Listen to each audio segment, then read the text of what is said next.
help adverb forceful. So it's telling me to omit, use a forceful adverb instead of helpful.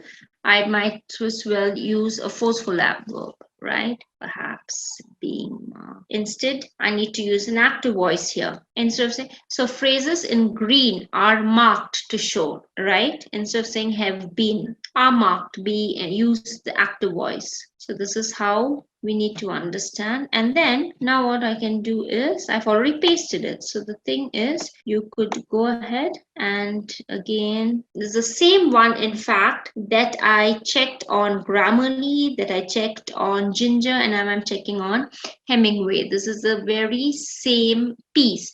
And I found that Hemingway is way better and it gives me exactly the tiny details and it shows me how to correct it and how to better enhance my writing. So by far when we compared Grammarly and when we compared Ginger was totally not really up to the mark. And when we compared Hemingway seemed to be by far the best app for checking your grammar, right? And also why not? Because it's since it's free, so anything that's free is really nice, right, to use.